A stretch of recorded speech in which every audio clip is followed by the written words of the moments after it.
Hello and good afternoon to all our webinar attendees today on a nice and chilly day in South Africa.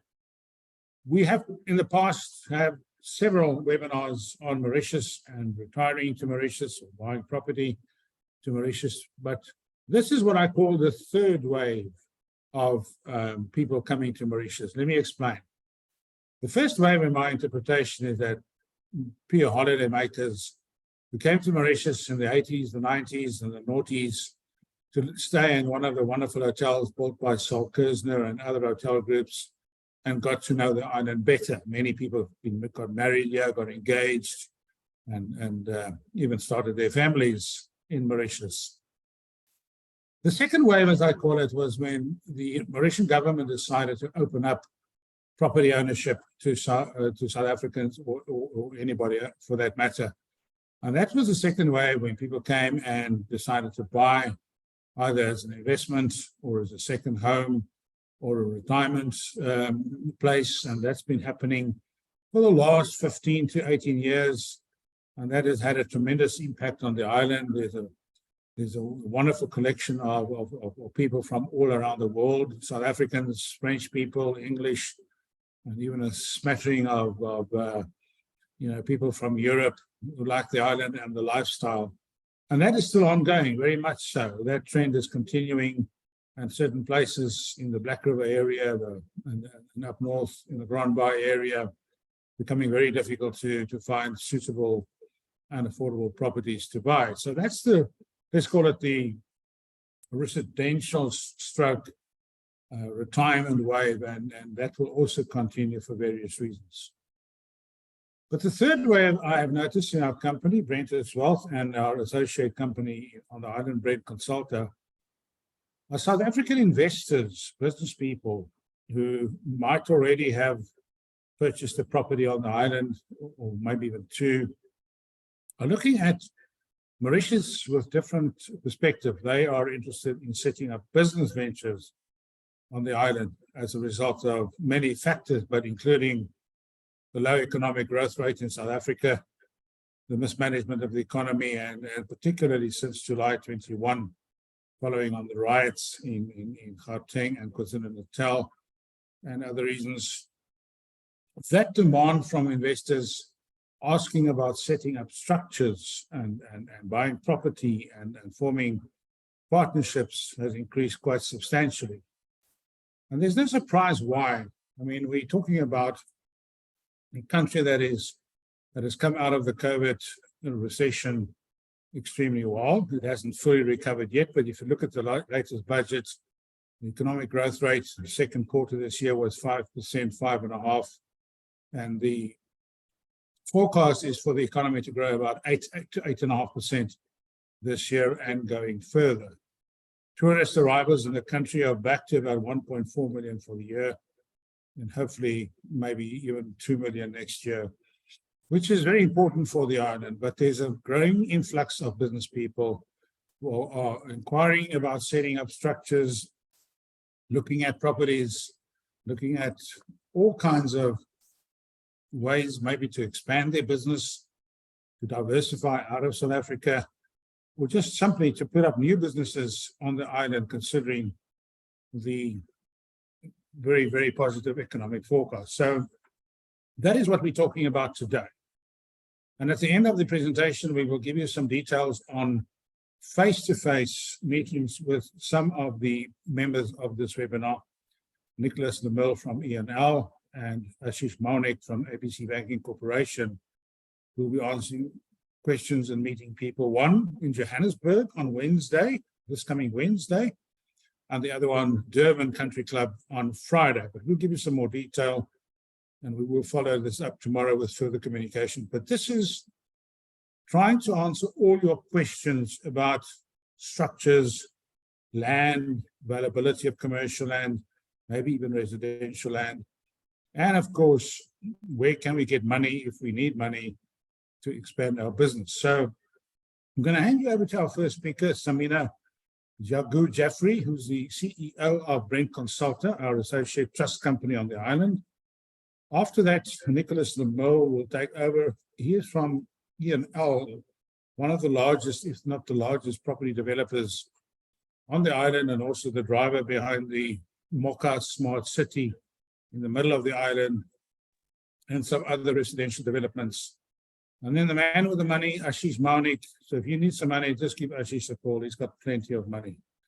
So without much ado from me, Magnus Haystack, I'm going to hand you over to Samina. We're going to go straight into Nicholas, then to Ashish. And I see that Avanesh Dwarka Sultanti is also on standby for some technical questions. So this is a little bit more technical. It's a serious discussion. Should I consider Mauritius as a haven for my business? What kind of businesses are attracted and how does it work? Or how does the tax regime work? So Samina, straight over to you. Thank you, Magnus. So I'm pleased to be among you today.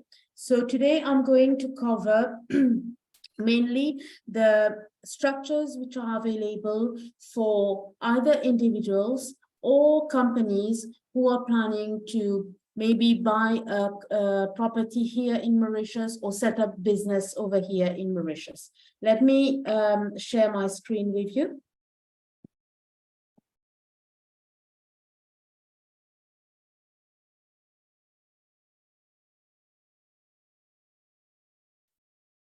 Okay, so Mauritius as tax, I will not say as a tax jurisdiction, but mainly as a financial jurisdiction, has a good track record.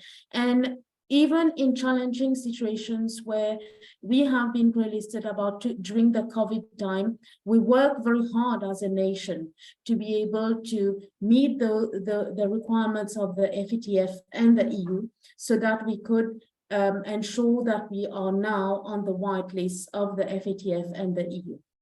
We are a fiscally transparent jurisdiction, and we have a sophisticated regulatory framework. Mauritius being the gateway to Africa, we see many businesses coming to set up over here in Mauritius for cross-border investments across different African countries. We are also a gateway for investment in the Southeast Asian area. So when we look at somebody, for example, who is considering having a structure over here in Mauritius, we need to look at it from two different perspectives. I'm going to cover the individual side first, and then the corporate side. So let us say you are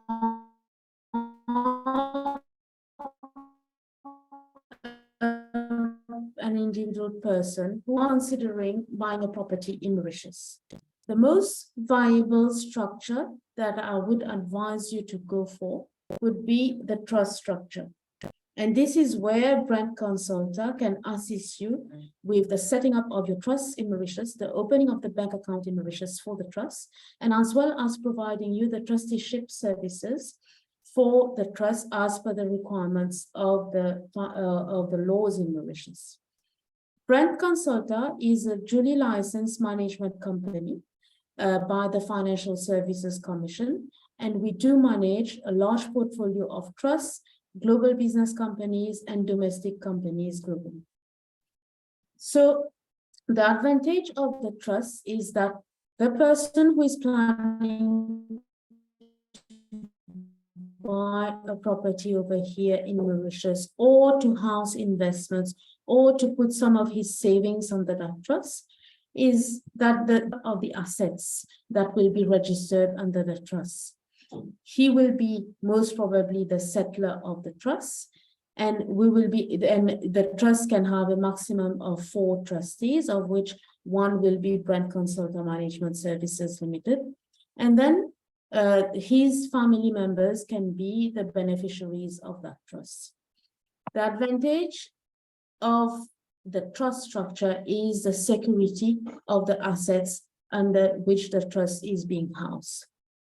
So the trust, if we look at the taxability of the trust is taxed at 15% on all income that is generated within Mauritius on the condition that the majority of the trustees, the settlor, and the beneficiaries are resident in Mauritius. If, and this is in line with a statement of practice that has been issued by the Mauritius Revenue Authority about 2 years ago. If the majority of the beneficiaries, the trustees and the beneficiaries are not, and the settlor are not resident in Mauritius, the taxability of the trust is 0%, thus making the trust a very interesting structure to house your assets. This is the first, the other aspect about the trust in terms of compliance is that at the level of brand consultant, apart from setting up the trust, opening the bank account, preparing the annual return, us as trustees, we are very much regulated by the Financial Services Commission because our role is to ensure that we protect the assets of the trust and that we comply with whatever is written in the trust deed and the letter of wishes of the trust. So in a nutshell, if you are an individual, you are tax resident in South Africa and you're looking at buying property in Mauritius for investment purposes or to come and relocate in Mauritius, then the good option is to set up the trust. Now let us look at businesses. There are a few types of businesses that a person that already is running a business in South Africa can consider to set up in Mauritius. We have, first of all, the domestic company, or the global business company, or the authorized company. So, first of all, let us look at the domestic company. The domestic company is a company that is incorporated under the laws of Mauritius and the Mauritius Companies Act 2001. It is managed by the Registrar of Companies. And the requirement for the domestic company is that it is taxed at 15% on the profit that is generated by the company. The domestic company does not have any, in Mauritius, we do not have thin capitalization rules. So you can set up a company with 100 rupees or $1. It doesn't make any difference. And there's no restriction in terms of foreign ownership. That is, a domestic company can be 100% owned by non-citizens of Mauritius without any problems. The only requirement for the domestic company is in line with clause 132 of the Mauritius Companies Act, is that it should have at least one director who is ordinarily resident in Mauritius. That's the first condition. And then the second condition is that at least 50% of its revenue is being generated within the boundaries of Mauritius. So if you have a domestic company, you have clients that you can serve from within Mauritius, the domestic company is a good structure for you to set up. And it is quite an easy structure to manage in terms of reporting and compliance requirements. The other aspect about the domestic company is that it can also be used to house commercial property. Let us say you are coming to set up your domestic company and you need property to be able to run your businesses or to do your manufacturing. It can, and you decide to buy such kinds of properties. So this is an ideal structure for you to house your property as well.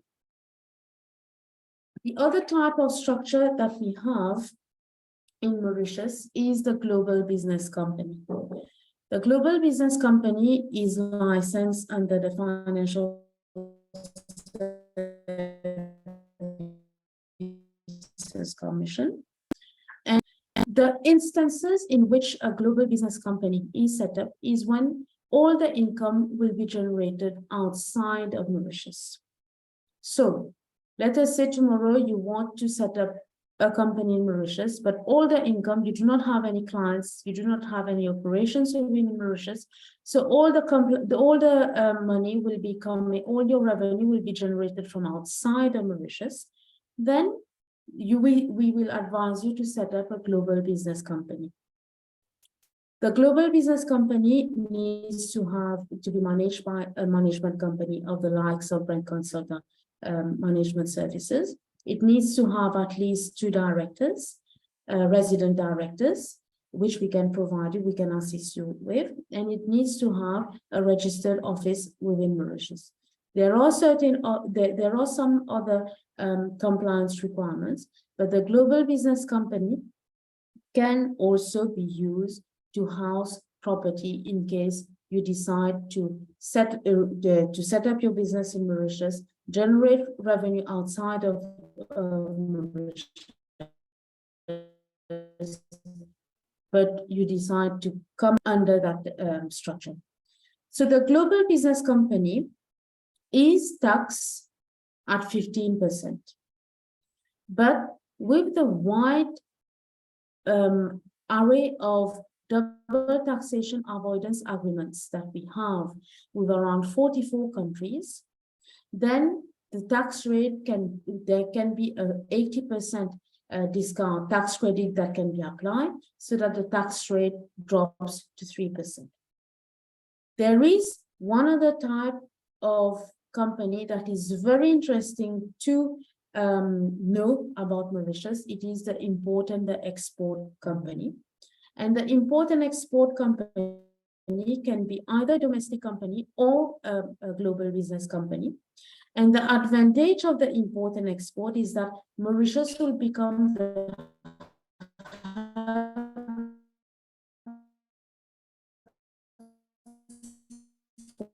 for the invoicing of within Mauritius. You invoice your client from outside, they pay you within Mauritius, and the biggest advantage is that your clients the goods do not necessarily need to transit via Mauritius. The Mauritian company is buying from China and selling to Europe. You can directly ship the products to Europe without without having the goods to transit via Mauritius. And these type of import and export companies are taxed at 3%.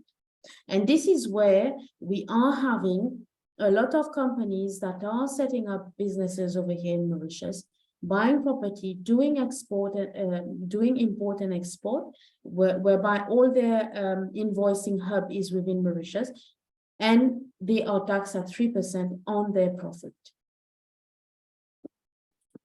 Mauritius is also the house to several international funds, and in terms of private equity, funds, collective investment schemes, and we are slowly becoming one of the leading jurisdictions in that area. So, thinking about investing into Mauritius, setting up a business in Mauritius, or buying a property for investment or relocation or savings purposes is a very good option because we are attractive in terms of a jurisdiction, in terms of compliance. Your assets will be safe, your business will be safe, as well as having a very interesting tax structure. I now leave the floor to my colleague, Nicholas, who is going to take you through the property side. Thank you.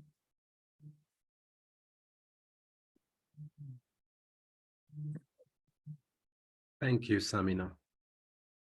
That was a very insightful presentation. So I'm just going to share my slide. If you just give me 1 second. Hi, everyone. Thank you to Brandhurst for giving us the chance to expose what we do, what we've been doing since the last, I would say, 20 years.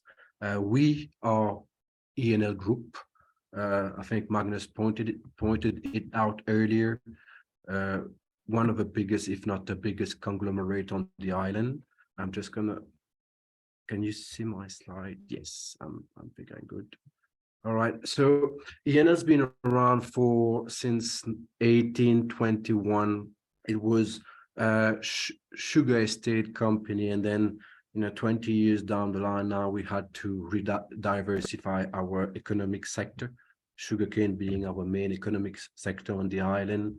With the price of sugar that went down by 40%, a lot of sugar estate companies had to diversify their activities, and many of us, like we did at ENL, we have chosen real estate as part of one of the economic sector.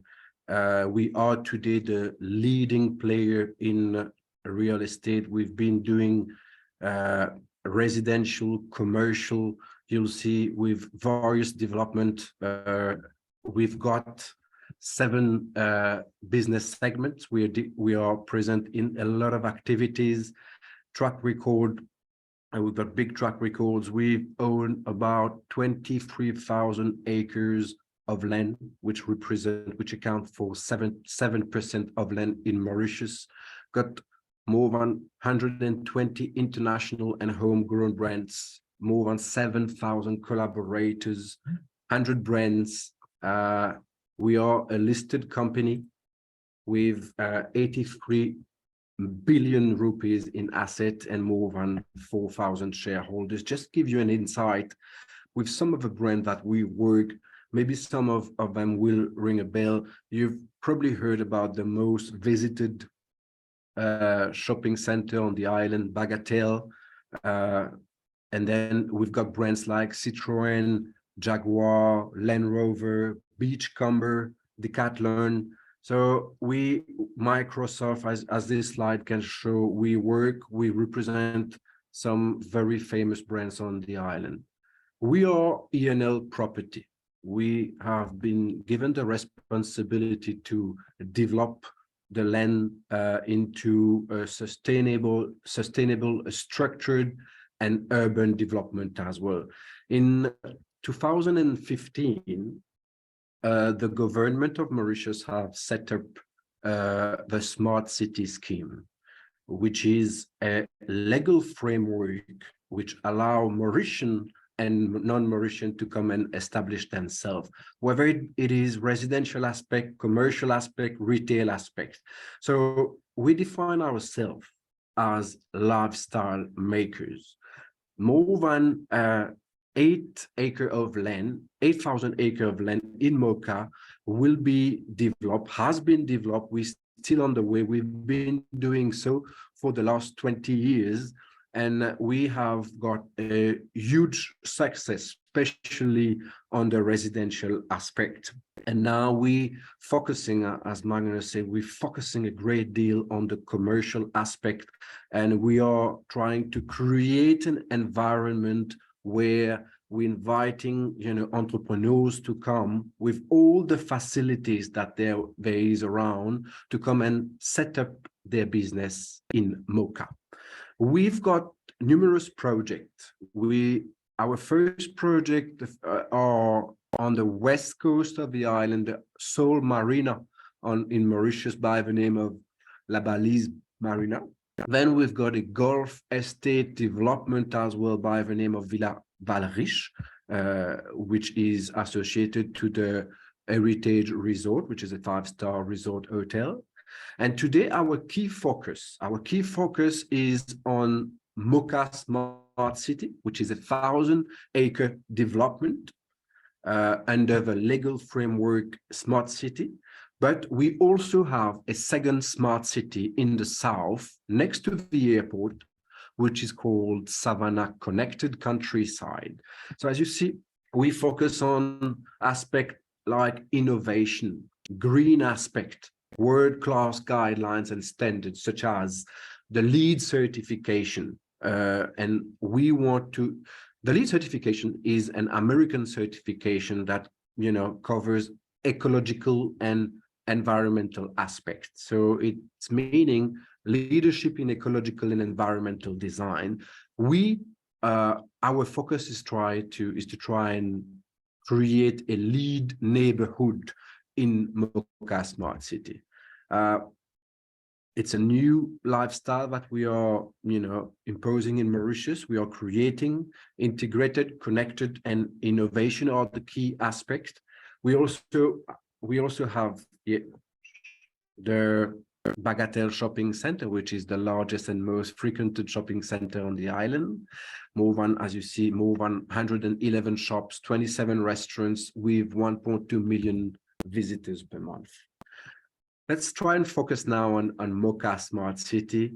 We've turned the agricultural village of Mocha into one of the most attractive destinations in Mauritius as a smart city, which Mocha is, as Magnus said, is located, it's strategically located in the center of the island.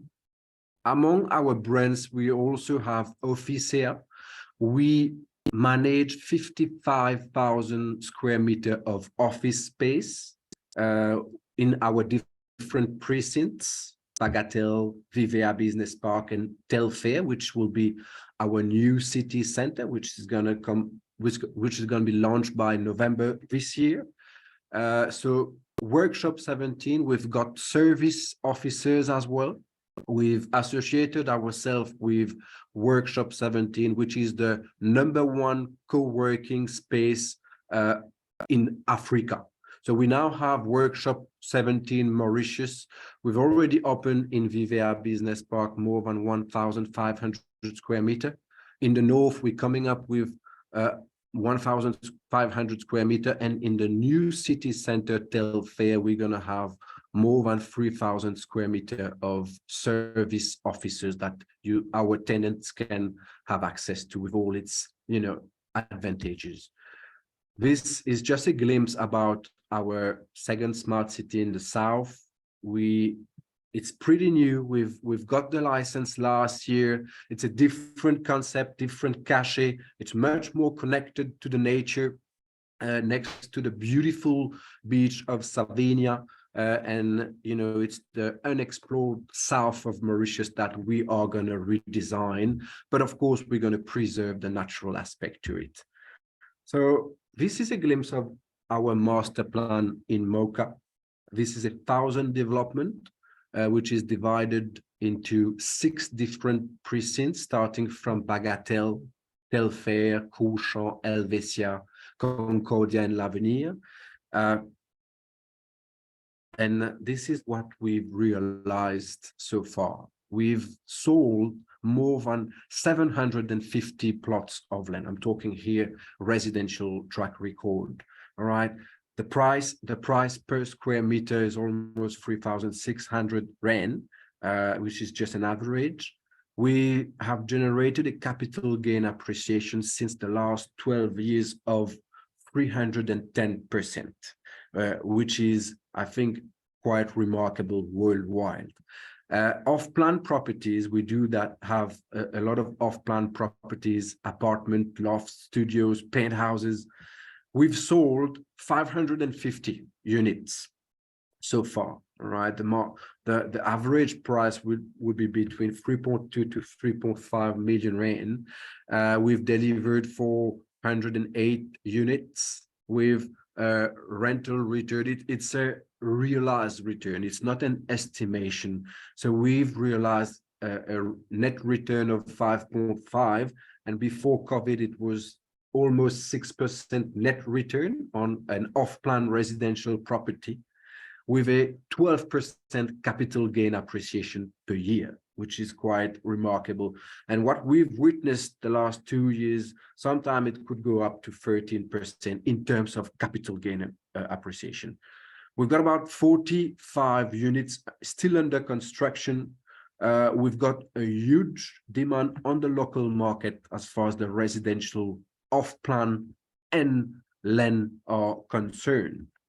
Now, our main focus will be commercial, as I said before. So for now, in our various precincts, we start with Telfair. We've sold 8 plots of commercial lands and we've got a targeted approach. So that's very important for us to keep that philosophy.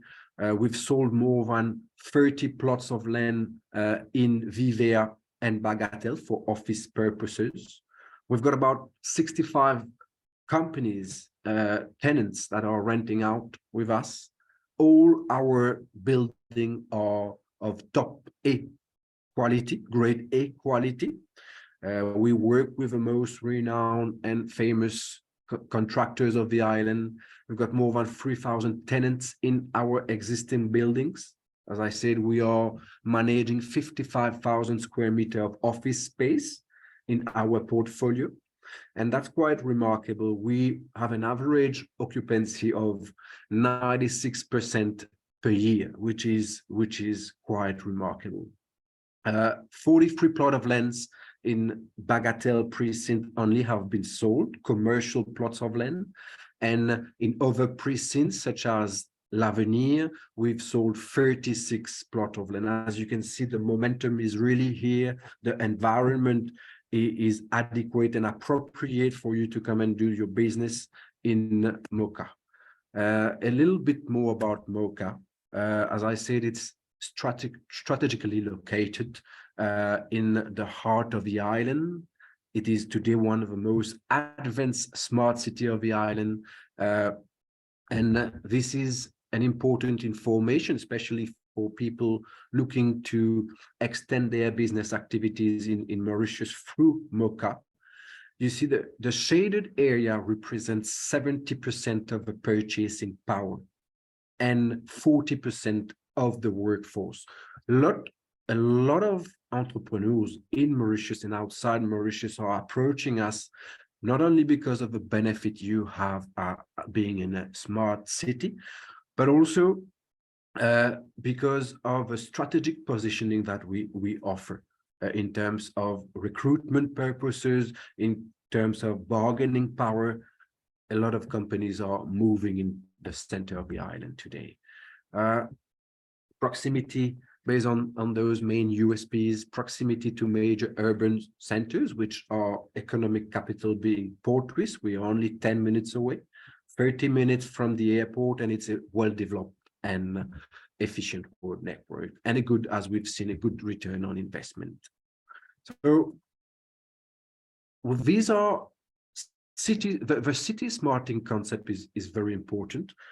Our goal is to improve the quality of life, is to create economic opportunities, and to make the maximum optimal use of resources for us to deliver an environment which is good and where business can have extend their network, but also residents can have a lot of entertainment area, sports, wellness.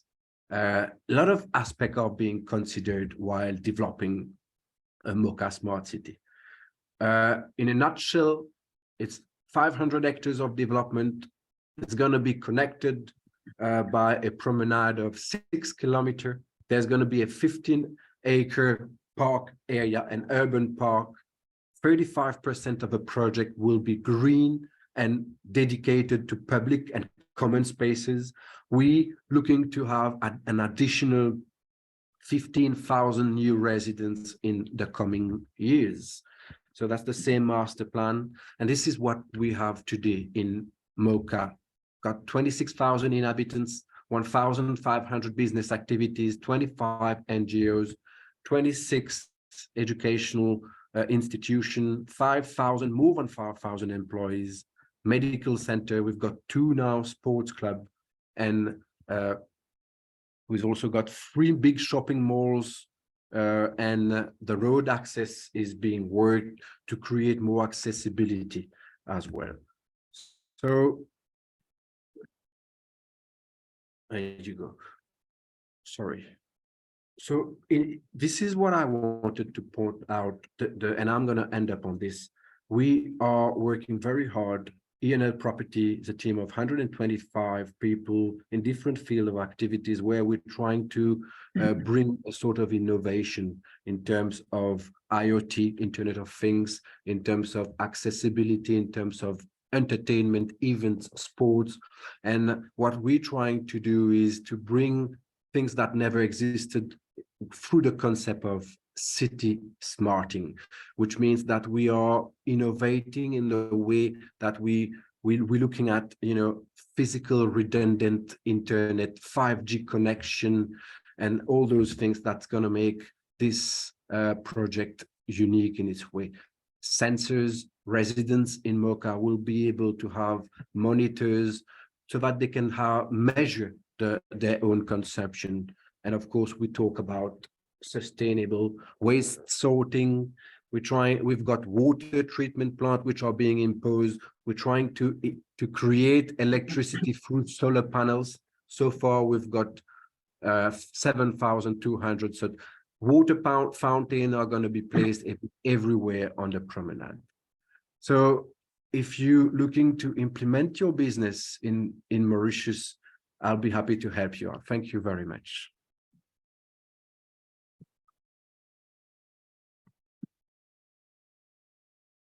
Thank you, Nicholas.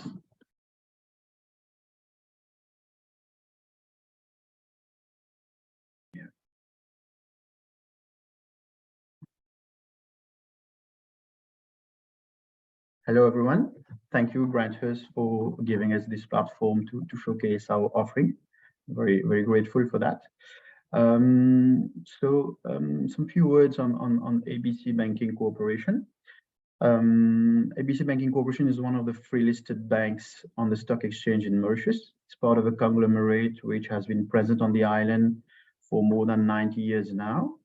So this is the ABC group of companies. This is a group of companies which now evolves in retail and food distribution, in freight and logistics, in the automobile industry through exclusivity on the island for brands like Porsche, Nissan, Jeep, and Skoda. Also a foot in the financial services industry through insurance business, and then the flagship now being the banking sector. So we are a bank which employs more than 250 employees on the island.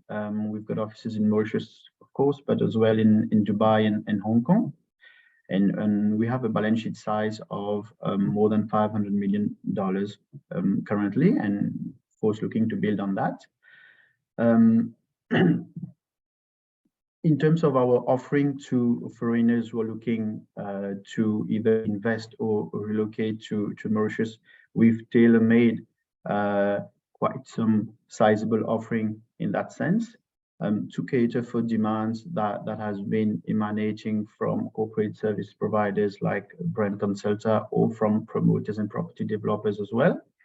So today I'd like to maybe lay emphasis on how we assist foreign and non-residents who are looking to acquire residential properties in Mauritius.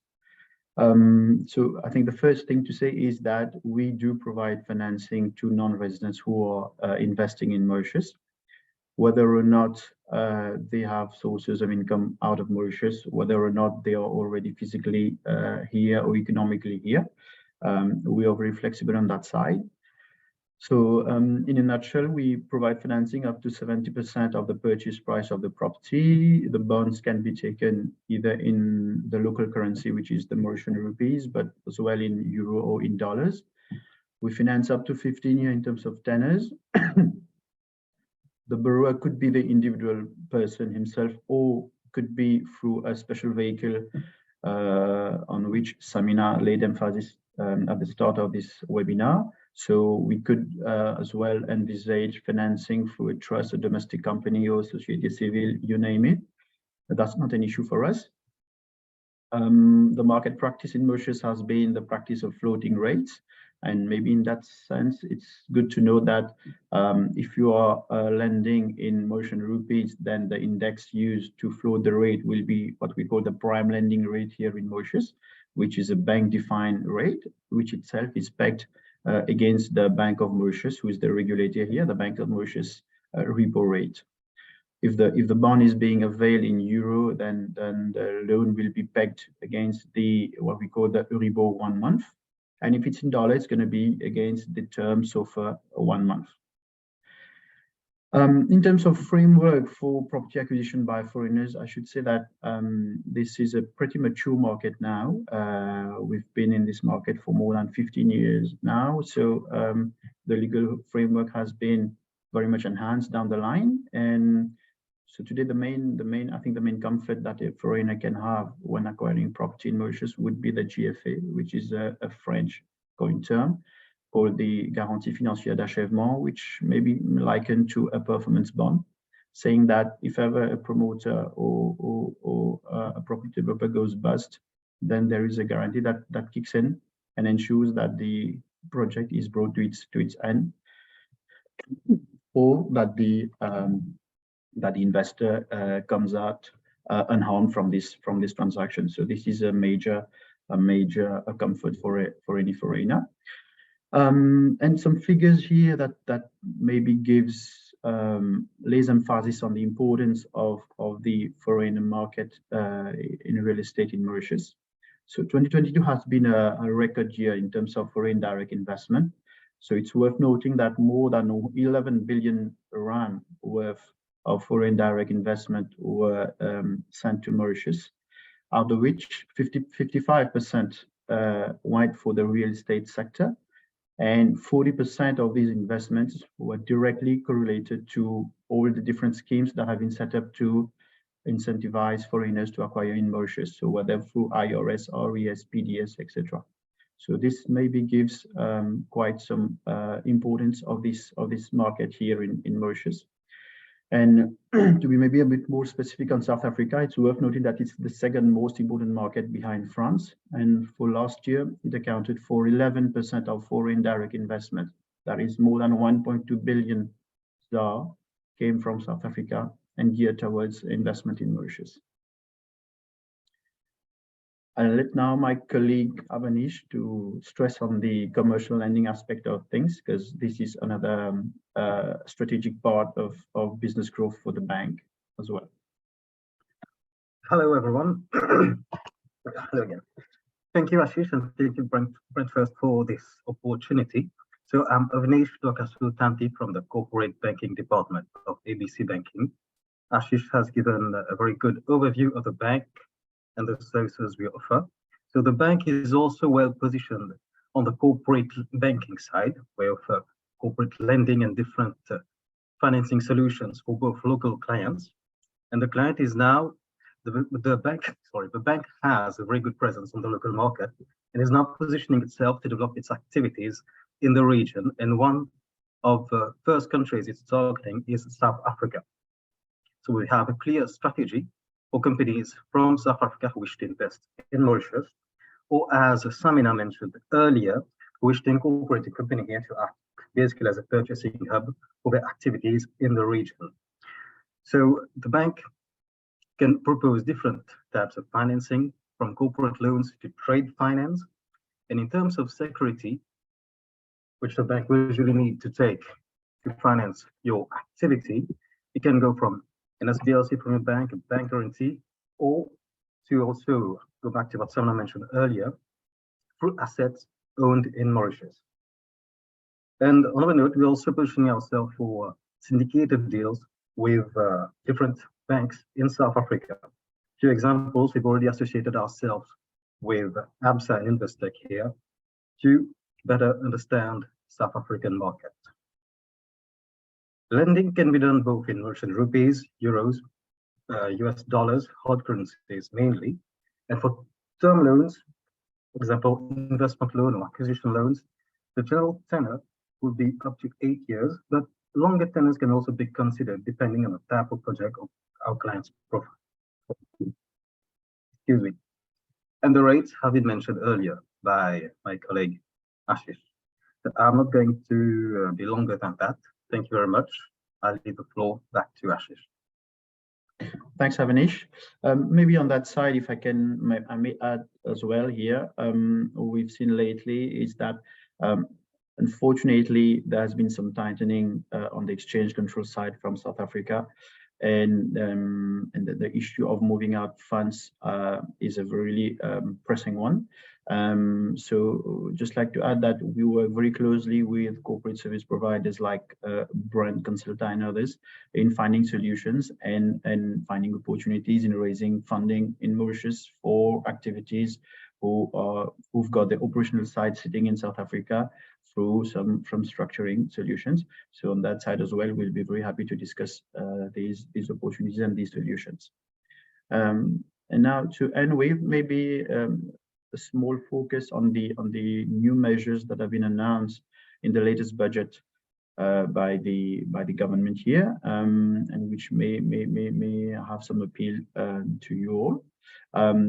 So it's worth noting that now resident non-citizens can acquire for a minimum of $500 outside the schemes reserved to foreigners.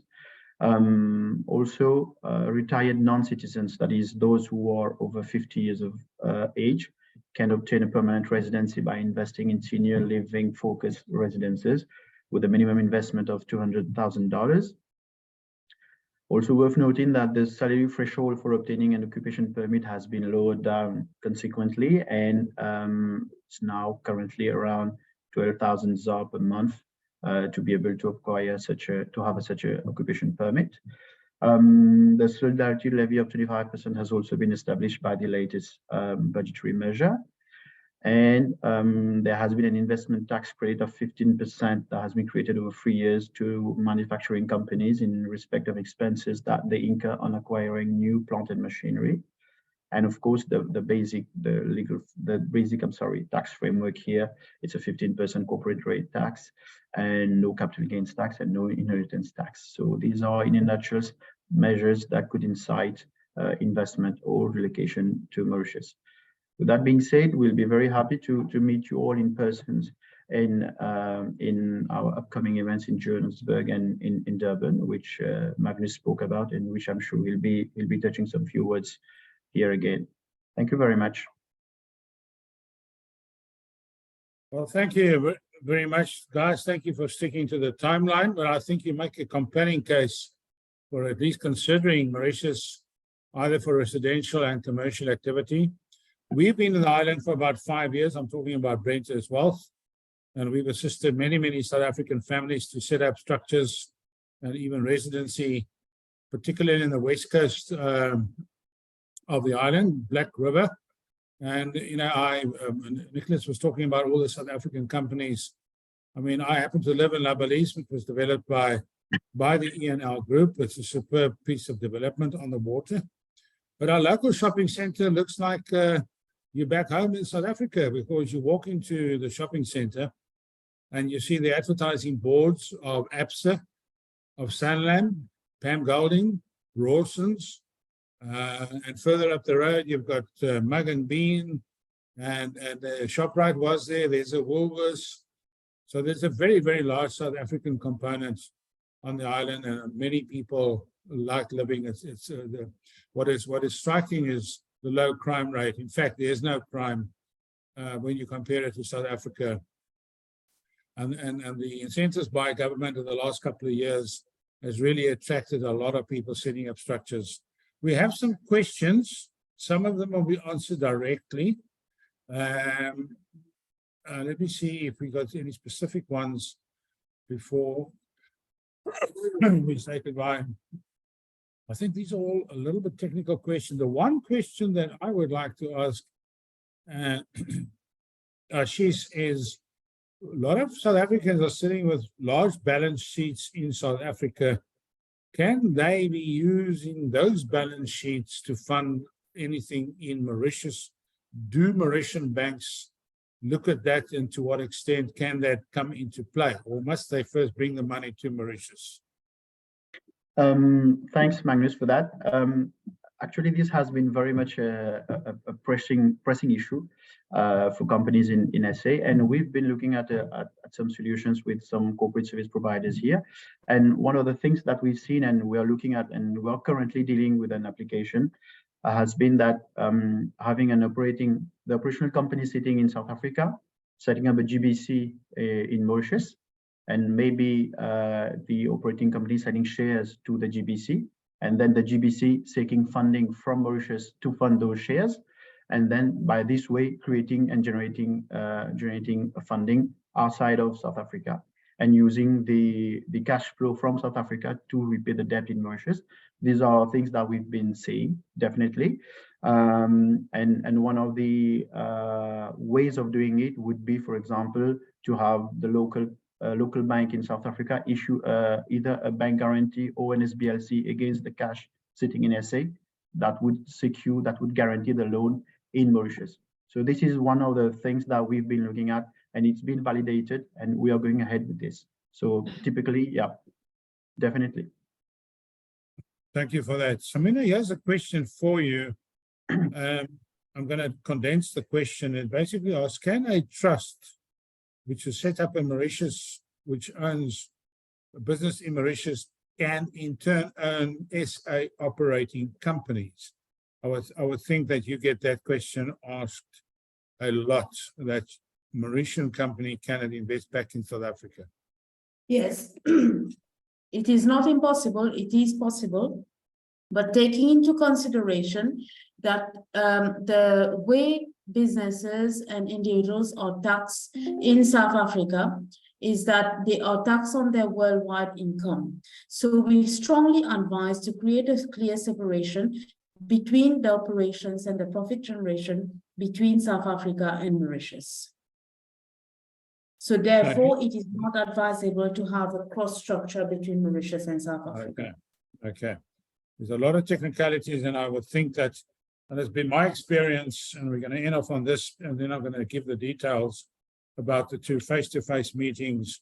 The one Wednesday, the 26th of July, at the venue, which is the well-known venue place in Melrose Boulevard. That's at 6 o'clock. And then in Durban, 28th of July, 6 o'clock at the Durban Country Club. But we'll be sending you all the information in the next hour or so. My advice to anybody wanting to set up businesses in Mauritius for whatever reason, whether it's residential, commercial, or whatever, speak to the experts. A lot of people come here thinking that they have all the answers, but they sometimes burn their fingers. They speak to the wrong people. So speak to the correct people who can give you the correct advice. And then, half the battle is won. People like, Ashish from ABC, Nicholas the Merle, who is very well known on the island. And of course, Samina Yagu Jafari, who runs Ben Consulta for us, our new trust management company. So rather do your homework before you look at Mauritius. But considering what's happening in South Africa, we don't know where it's going to happen. We've noticed a lot of doctors are looking for opportunities, considering the National Health Insurance in South Africa. We've got the Expropriation Act that's floating around, the BEE rules that are stifling competition, and just generally the business conditions in South Africa are not conducive. And lastly, a lot of people after COVID have learned that they can operate businesses from anywhere in the world. And in our complex where we stay here now, there are a number of digital nomads running their businesses from their Mauritian apartments or from the beach or wherever they choose to be. I'd like to thank all the participants. We had more than 160 participants to start with. We will be sending you details, follow-up details in the morning. As I said, Nicholas de Merle and Ashish Monik are in South Africa right now. They're available for face-to-face meetings in Johannesburg on Wednesday, Friday in Durban, and right now they're in Cape Town. But we'll be sending their contact details. To our marketing team at Brentis, who's put this together, Lilian van Wyk and Sue Haystack, my wife, thank you very much, and for our speakers for your contribution. I found it very interesting, and I've learned a lot more. And good luck to you, and good day. Thank you. Thank you.